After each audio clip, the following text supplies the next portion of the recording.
prea mulți oameni pe planetă sau o minciună.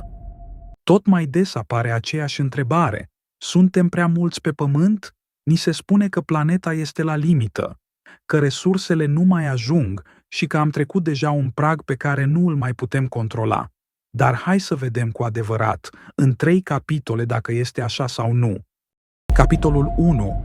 Cât suntem și unde se va ajunge? Suntem peste 8 miliarde de oameni pe Pământ. Pragul a fost atins în anul 2022, potrivit estimărilor Organizația Națiunilor Unite.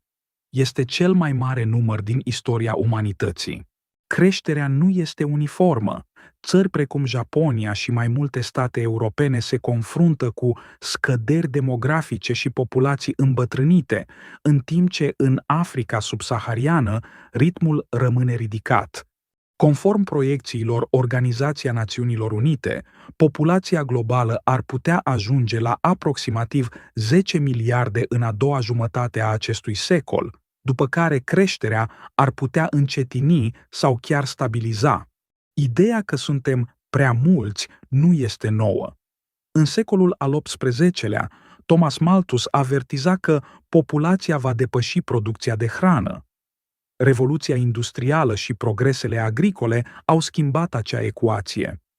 Numărul crește, dar și societatea se schimbă, iar direcția viitoare nu depinde doar de biologie, ci și de economie, educație și politici publice. Capitolul 2. Mai poate suporta planeta atâția oameni? Întrebarea nu este doar cât suntem, ci dacă planeta poate susține acest număr în condiții reale. La nivel global, Pământul produce suficientă hrană pentru populația actuală, potrivit datelor publicate de Organizația Națiunilor Unite pentru Alimentație și Agricultură. Problema majoră nu este cantitatea totală, ci distribuția și risipa. Presiunea reală apare în zona consumului. Țările industrializate folosesc mult mai multă energie, apă și materii prime pe cap de locuitor decât regiunile mai sărace.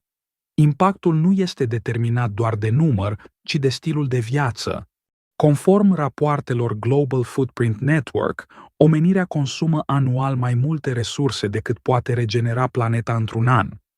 Acest fenomen este cunoscut drept depășirea capacității biologice. Planeta poate susține miliarde de oameni. Întrebarea este în ce condiții și cu ce model de dezvoltare. Capitolul 3. Cine decide cât suntem prea mulți? Ideea că suntem prea mulți nu este stabilită de o autoritate globală. Organizații precum Organizația Națiunilor Unite oferă date și proiecții, dar nu impun limite. Guvernele pot influența natalitatea. În China, politica un copil a fost o decizie de stat de limitare a creșterii populației. Ulterior, aceeași țară a schimbat direcția din cauza declinului demografic. În alte state, mai ales din Europa, guvernele încurajează creșterea natalității pentru a compensa îmbătrânirea populației. Prea mulți devine astfel o interpretare influențată de interese economice, politice și sociale, nu o cifră fixă stabilită la nivel mondial. Concluzie, prea mulți, sau ni se spune asta, suntem peste 8 miliarde și, potrivit proiecțiilor Organizația Națiunilor Unite, populația ar putea ajunge la aproximativ 10 miliarde în a doua jumătate a acestui secol. Am văzut că planeta produce suficiente resurse la nivel global, dar distribuția și consumul creează presiune. Am înțeles că nu există un prag oficial stabilit la nivel mondial, iar percepția despre prea mulți diferă în funcție de context și interese. Întrebarea finală rămâne directă. Suntem cu adevărat prea mulți, sau ni se spune asta?